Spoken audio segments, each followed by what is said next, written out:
Hello guys, करेंगे question number 2 friction का, question for short answer का, है ना। Why is it easier to push a heavy block from behind than to press it on the top and push. दो case बनते हैं, देखो।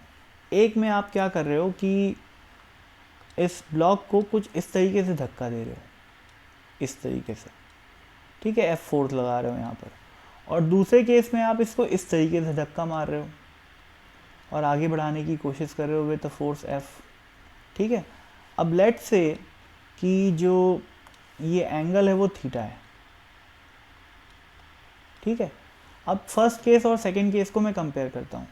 भाई फर्स्ट केस में अगर मैं इसकी एफबीडी बनाऊंगा तो नीचे क्या लगेगा, mg लगेगा, और ऊपर क्या लगेगा, नॉर्मल रिएक्शन। वाई डायरेक्शन में इक्विलिब्रियम है तो नॉर्मल रिएक्शन की वैल्यू mg के बराबर हो जाएगी। तो फ्रिक्शन यहाँ पर पीछे कितना लगेगा इस ब्लॉक पे, म्यू इंटू mg लगेगा, ठीक।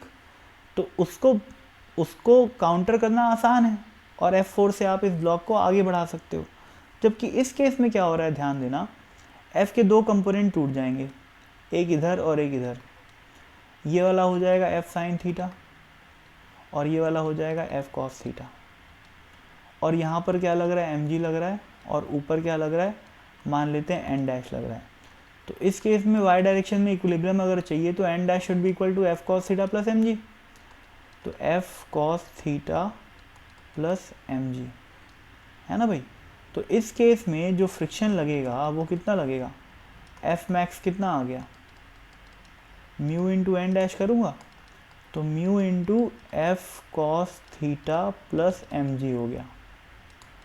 तो यहाँ पर देखो भाई F मैक्स कितना था, म्यू इंटू mg था, जबकि यहाँ पर mu into mg plus cos theta, F cos theta हो गया। तो फ्रिक्शन की मैक्सिमम वैल्यू भी बढ़ गई। और दूसरा एक और नुकसान हुआ कि यहाँ पर पूरा का पूरा F फोर्स हॉरिजॉन्टल डायरेक्शन में लग रहा था, यानी कि ब्लॉक को मूव करने में यूज़ हो रहा था। पर यहाँ पर F का ये वाला कंपोनेंट तो वेस्ट हो गया और उल्टा फ्रिक्शन को अलग बढ़ा दिया, और एक ये कंपोनेंट ब्लॉक को आगे बढ़ाने का काम कर रहा है। तो ये तो बेवकूफ़ी है ना भाई। ऑब्वियसली बात है, ये टफ पड़ेगा और ये आसान पड़ेगा। तो एक वाइज इंसान, एक समझदार इंसान ऐसा करेगा और एक मूर्ख इंसान जो है ऐसा करेगा ब्लॉक को आगे बढ़ाने के लिए, ठीक है।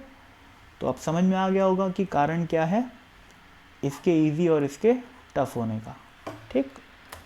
तो थैंक यू सो मच।